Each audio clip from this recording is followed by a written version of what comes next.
Bapak sholat dulu baru baik atau baik dulu baru salat? Khusuk dulu baru salat atau salat dulu baru khusuk? Kalau harus khusuk dulu baru salat, tak jadi-jadi ya Pak salatnya. Hati-hati, qad aflahal mu'minun allazina hum fi salatihim khashi'un. Hati-hati bapak salat merugi kalau tidak khusuk.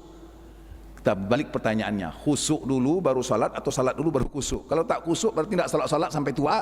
Kalau tidak salat Pak, belum dapat khusuk itu Pak Ustaz.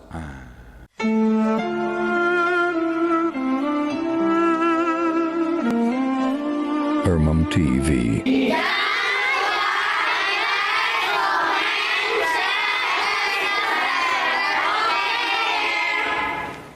Mana ya Allah, membana ampun. Nah kacau Pak, di bawah orang apa keluar?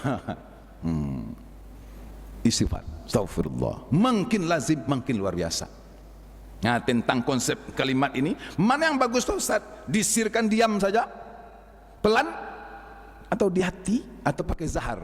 Yang paling bagus itu lidah menyebut, pikiran mengingat, kalbu merasakan, hati berkehendak, ini berpikir, lahir di lidah. Pasti luar biasa. Kalau diam saja, saya khawatir. Kalau tak terbiasa, bukan zikir, tapi menyambung lalu apa Mas Haji? Kan terhitarang aja. Diam Pak disangku ya mato keluar. Kiranya? Ya iya saleronya. Astaghfirullahalazim. Bersuara sikit pun tak masalah, saya tak mengganggu orang. Astaghfirullahalazim. Allazi la ilaha illal hayyul qayyum wa atubu ilaih. Karena hebat Pak. Lidah tak mungkin berkata melainkan bersumber dari saraf. Saraf ini nyambung ke tenggorokan. Saraf tenggorokan dulu, karena cuma berbunyi di sini saja. Kalau tenggorokan bermasalah, ini tak berbunyi dia. Saraf tenggorokan bersentral dari otak. Dari sini beraplikasi kepada lidah dan bibir. Otak tak mungkin bisa berkata melainkan muncul kehendak dari hati. Serendah-rendah orang istighfar, serendah-rendah orang zikir, sudah menandakan jiwanya dekat dengan Allah. Makanya hati-hati ngomong. Saya Pak Ustadz, mulut saja yang kasar, hati saya bersih. Ragu saya dengarnya itu. Mulut saya kasar, hati saya bersih. Ragu Pak. Karena mulut ini tak mungkin bicara sendiri tanpa. Nih coba ngomong Pak, hati-hati nih. Bisakah mulut jalan sendiri ngomong aja tanpa kehendak? Tak mungkin. Karena seluruh saraf ini sentralnya otak. Kalau satu bermasalah, maaf nih kalau anda dapat ujian, satu saraf bermasalah, miring ya Pak, bicara tak bisa, jalan tak bisa. Berarti sentral gerakan ini, termasuk menggerakkan ini, sumbernya dari otak. Apalagi kalimat yang lahir dari lisan. Semua yang ada di otak ini kehendaknya muncul dari hati. Kehendak di hati zikir, yang keluar sumpah, mungkin tak? Tidak mungkin. Maka kata orang, betul Pak, wajah itu cerminan hati. Kata orang Melayu lama, putih kapas dapat dilihat, putih hati berkeadaan. Kan bisa pura-pura Pak Ustadz. Pura-pura itu sejam misalnya Pak, sehari tidak bisa. Akan ketahuan aslinya. Yang pura-pura itu wajahnya apa hatinya? Hati, sifat hati munafik itu kan di sini. Cuma digayakan di wajahnya, akhirnya orang tahu juga. Sifat itu kan di sini. Nah, terpancar dalam fisik. Maka, ini saya alihkan dulu sedikit. Tidak ada ibadah yang percuma. Dalam ilmu hakikat tidak ada ibadah yang, hati-hati, karena kadang-kadang ketika kita belum sempurna khusuknya, saking semangatnya kami ini mengasih motivasi, percuma saja sholat, sementara sholatnya masih seperti ini. Hati-hati. Nah, jangan terbiasa mempercumakan ibadah. Karena kalau selalu mempercumakan, nanti itu celah iblis masuk ke dalam jiwa. Kalau cuma percuma saja bagus? Bagus enggak? Hati-hati Pak. Percuma aja kau salat. Kau salat tapi masih gunjing juga. Kau salat masih menipu juga. Kalau kata ulama hakikat beda Pak. Kejahatan sebuah kenyataan, salat juga kenyataan, tapi tidak saling menghilangkan dan saling membatalkan. Contoh dulu saya semangat juga ceramah. Inna sholata tanha anil fahsya'i wal munkar. Sesungguhnya solat itu mencegah perbuatan keji dan perbuatan mungkar. Kalau ada orang solat tapi belum berubah perangainya, berarti dia belum solat. Kan gitu. Hati-hati, nanti berhenti orang solat. Bapak solat dulu baru baik atau baik dulu baru salat? Khusuk dulu baru salat atau salat dulu baru khusuk? Kalau harus khusuk dulu baru salat, tak jadi-jadi ya Pak salatnya. Hati-hati, qad aflahal mu'minun allazina hum fi salatihim khashi'un. Hati-hati bapak salat merugi kalau tidak khusyuk. Kita balik pertanyaannya, khusyuk dulu baru salat atau salat dulu baru khusyuk? Kalau tak khusyuk berarti tidak salat-salat sampai tua. Kalau tidak salat Pak, belum dapat khusyuk tu Pak Ustaz. Sama ini, pintar dulu baru sekolah, sekolah dulu atau baru pintar. Hati-hati Pak, kita kan pendidik dulu nih, tenaga pendidik. Ada guru dulu asal datang murid ini bermasalah, dipanggil orang tuanya, ini anak ibu bodoh, anak ibu lemah, ini lemah, tolong dibantu, tolong dibantu. Sekali, besok dipanggil lagi orang tuanya, anak ibu ini tak berkembang, dia bodoh ini, bodoh ini, bodoh ini. Mungkin muak orang tuanya mungkin Pak, salah jawab ini, anak ibu ini lemah seperti ini, benda lemah ini, matematiknya lemah, fisikanya lemah, semacam lemah. Kata orang tuanya, Pak, dek lama tu lah mau sekolah kan Bu, kalau dah dia mengas sekolah lagi. Inyolah jadi ngajar gitu. Kalau dah pintar ya ngapun sekolah. Justru karena lemah ini, lemah itu, lemah itilah kami ajarkan, saya serahkan kepada bu guru di sini. Kalau dia udah pintar matematik, tak perlu guru matematik. Kalau udah pintar pendidik, ngapain lagi masuk tinggal kasih ijazah saja. Hati-hati Pak. Mengapa saya bilang tak ada yang percuma? Ya nih, ketika orang sudah sholat, sudah adakah kemungkaran yang ditinggalkannya? Sudah. Apa itu? Dari tidak menyembah Allah, sudah menyembah Allah. Luar biasa. Dia belum salat nih. Dari tidak salat, dia sudah salat. Walaupun nanti yang belum, yang lain sudah belum berubah. Dari tidak rukuk sujud, sudah rukuk sujud. Itu luar biasa Pak. Kalau saya pakai bahasa ilmu hakikat, nah, kemungkaran apa yang paling hebat, melainkan orang yang tidak mau rukuk sujud kepada Allah. Jadi ketika jiwanya mulai tergerak, karena rukuk sujud itu bukan kerja zahir, karena tubuh ini pasti sentralnya di hati. Tidak percaya, saya ujilah atau kita pertanyakan. Bapak tadi datang ke masjid kehendak kaki apa kehendak hati? Betul kan? Tadi sebetulnya Pak Ustadz, saya ini ke masjid bukan kehendak hati, nih hati saya ke Ramayana, cuma kaki lari ke masjid, tidak mungkin itu. Karena menurut hadis diurai oleh Imam Al-Ghazali, rajanya tubuh ini hati, karena hati mati, karena mata buta. Kalau hati yang berkehendak, yang jauh, yang berat, ringan. Apalagi orang kane hati Pak, orang kane hati itu galau bahasanya Pak, kan kacau, tidak masuk akal. Ketika dia kena hati, saya mendengar syairnya luar biasa. Bukit kan kudaki, lautan kan kuseberangi, nyeberang sungai Siak ya tenggelam aku lautan. Tapi itulah bahasa jiwa itu, bayangkan. Nah, ternyata tubuh ini cuma ikut-ikut saja. Kalau jiwa yang tersinggung, nah tidak sampai dia ke sini. Baik, yang pertama tadi sadar, yang kedua menjaga taubat. Akuilah kita ini banyak kurang. Astagfirullah, astagfirullah. Apapun profesi, mau penceramah, mau jemaah, mau imam atau makmum, pemimpin atau umat, kepala keluarga atau anggota keluarga, semua kita yang namanya manusia banyak lupa dan banyak salah. Nah, tapi untuk mau mengaku ini perlu itikad yang lurus kepada Allah. Yang ketiga, cukupkah itu saja? Belum.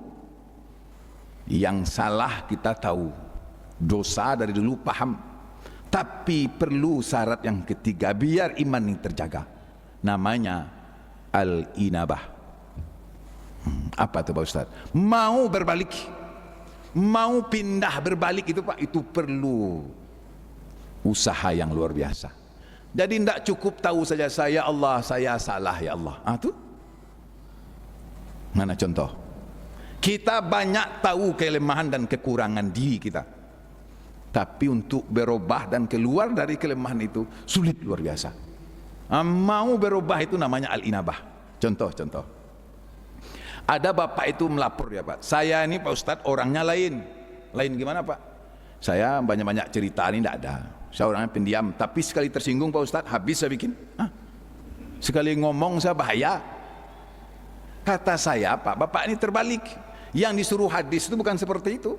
Man kana yu'minu billahi wal yaumil akhir, siapa yang beriman kepada Allah dan hari akhir, falyaqul khairan aw liyasmut, maka berkatalah yang baik-baik atau diam. Kalau bapak kan enggak, Nyo diam sekali mengecek buruk. Kata saya, ini terbalik konsep bapak ini.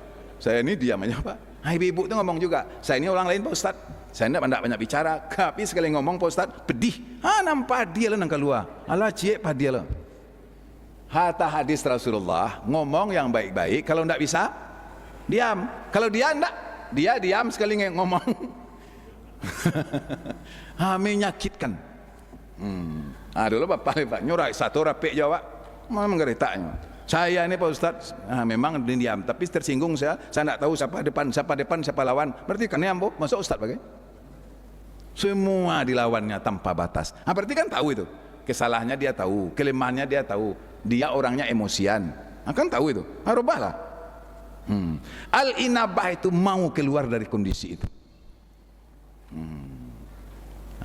Untuk keluar ini, atau kaji kita kemarin, ada perlu dua, riyadhah dan mujahadah. Latihan dan memaksa diri. Diri yang tak dipaksa-paksa tidak bisa pak. Rumitnya ini yang seumur yang dalam masjid ini. Kalau murid ada guru yang memaksa. Kalau anak ada orang tua yang memaksa. Kalau orang tua, siapa yang akan memberang anak pak aku? Ada kan? Kalau anak tak mau salat subuh, saya ambil air saya siram. Bangun dia. Tapi kalau saya mau aku tidur siram, lapor ke polsek awak penganiayaan namanya. Itu perlu itikad yang kuat dalam diri. Itu al-inabah namanya itu. Kalau enggak bapak mudah-mudah gini saja. Yang keberapa lagi? Yang keempat, sharing ringkas. Yang paling berat dan bisa menjaga iman itu adalah, tapi berat, namanya as-sima. Mendengar. Saya mau tanya sama bapak ibu, mendengar ini senang apa susah? Halo? Mendengar ini senang apa susah? Kalau mendengar bunyi seperti ini asal telinganya baik, aman tuh. Kalaupun telinga bermasalah disambung pakai alat, aman. Tapi memang yang paling sulit dalam hidup itu pak, memang mendengar. Paling berat. Mengapa kita tak patuh? Mengapa tak kenal hukum? Mengapa banyak masalah? Nak mau dengar? Saya contoh nih, saya pilihkan contoh yang ringan-ringan. Kebetulan sekarang musim durian, ya. Bapak ini umur 65, 70. Karena musim durian dibelinya 15 buah. Kata istrinya, Pak, jangan makan banyak-banyak, ingat asam urat, rematik, encok. Apa yang tahu kau, santai aja lah. Datang anaknya, Bu, bilanglah sama bapak nanti penyakitnya kambuh. Apaang tu bahasa Inggrisnya mada. Ya kan, kata anak, kata istri. Kan nama undangan kan. Woi, pakai bahasa ndak pasak kamangguyah, tak ada penyakit yang membunuh. Makan tati lantang. Apa kata istri? Tu lama. Ya kan? Nak mau menangah kecil orang. Lalu datang anaknya, ngomonglah Bu. Ibu ndak bisa ngomong, kena marah sama ayah kamu. Anak, tahu. Akhirnya anak terasa diam. Katanya, Ustaz lah ngecek Pak Ustaz, kami kok nak didangan gaya kamu ada. Ternyata yang paling sulit dalam hidup itu menyimak, mau mendengarkan. Apa penyebab tak mau mendengar? Satu, segala rahmat Allah yang ada pada diri menyebabkan kita bisa tak mendengar. Apa itu? Umur. Tua menyebabkan kita ego. Karena ego kita tak mau menyimak. Asal orang kecil yang ngomong, Pak ini salah, lagai kau polong, kan? Ini orang tua ini tak mau dibilang. Ibu, apa yang kalian tahu? Ibu udah tua ini. Justru udah tua itulah. Nyaman orang lama yang komputernya masih intik kan ditanyanya. Gaya kan? Mau tanya, saya tanya, anak muda yang mada ada enggak? Aduh, gaya yang mada ada enggak? Nah, ini jangan tersinggung. Ini simak nih, kajian asimak nih. Pak, jangan begini. Susah. Merasa usia kita lebih. Apa yang kau tahu? Kau baru anak kemarin sore. Yo Pak, Bapak memang yang udah lama, tapi yang kemarin sore itu yang Pak tahu, enggak ada. Apalagi seluruh posisi, apalagi kalau berkuasa. tingkat manapun. Kita tak mau mendengar suami istri karena merasa berkuasa di keluarga, betul? Makanya yang salah anak taruh, Pak. Apa yang tak jatuh, anaknya disalahkan. Anak jatuh, anaknya disalahkan. Apa namanya, Mak? Mulai pemimpin bawah, Mak, jangan tersinggung partai ini. Segala pusat kepemimpinan dari bawah sampai atas menyebabkan kita susah menerima masukan. Kata anak buah, bos ini salah. Apa yang kau tahu, ini kan saya pimpinan. Datang kawan, agak tahulah bos tu. Panik apa Ustaz, susah. Bapak yang ngomong, angku saya di dangannya apa lagi awak? Merasa komandan. Oh, yang salah anak buah tadi. Komandan salah, komandan. Apa yang kau tahu? Siap salah, komandan. Lah salah yang di bawah. Makin tinggi biasanya kekuasaan, makin susah. Agak tahu lah Pak, pernah di demonya Pak. Pak, kau salah kau. Apa yang kau tahu? Masuk penjara duitnya Pak. Ustadz mah tahu, Ustadz dia Pak berangannya. Orang mah tahu. Pak Buya, tolong kasih tahu pemimpin itu. Pak, ini salah, ini salah, ini salah. Dibilang ustadznya anarkis. Sekarang dia panggil ustadznya bisa. Susah menyimak itu. Karena mengapa? Dalam diri ada nafsu amarah. Salah satu bentuknya fujur. Fujur itu lahir keegoan. Keegoan itulah bahasa Jepangnya mada tadi Pak. Nah, mau nyimak. Pak, jangan lewat situ, parit, apa lah gae. Biasalah gae, jatuh. Itulah Pak dikejar Nabi Cahyo. Ternyata menyimak itu berat. Apalagi ilmu. Merasa sudah profesor.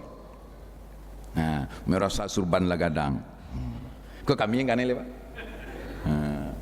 Pak Prof itu salah. Apa yang tak tahu guru besar nih? Merasa awak lah masuk surga duluan. Pak Buya kau salah kau. Ini sudah makrifat ini. Pak ini masih rendah nih. Lah. Jatuh. Ilmu bikin kita ego. Posisi bikin kita ego. Harta bikin kita ego. Fisik kekuatan bikin kita ego. Maka itulah gunanya al-yaqzah, sadar tuh Pak. Sadar akan kebesaran Allah. Yang hebat bukan diri, yang hebat la ilaha. Kita sudahi dengan ayat fasubhanallazi biyadihi malakutu kulli syai'in wa ilaihi turja'un. Semua kuasa itu di tangan Allah. Tidak ada hebat manusia ini. Mampu memandang kebesaran Allah itu. Ini yang bikin kita sadar. Mudah-mudahan iman terjaga. Itulah kaji saya, mudah-mudahan menyambung. Paham tak masalah, karena ujian tak ada, gitu kan? Yang hadir lulus terbaik semua. Amin. Kita sudahi dengan istighfar. Astaghfirullah Rabbal baraya. Astaghfirullah. Astaghfirullah Rabbal baraya. Astaghfirullah minal khataya. Subhanakallahumma wa bihamdika asyhadu an la ilaha illa anta astaghfiruka wa atubu ilaik. Walhamdulillahi rabbil alamin. Assalamualaikum warahmatullahi wabarakatuh. Waalaikumsalam warahmatullahi wabarakatuh. Terima kasih kami ucapkan kepada Al-Ustaz. Semoga apa yang Ustaz sampaikan bermanfaat bagi kita semua. Amin Allahumma amin. Selanjutnya infak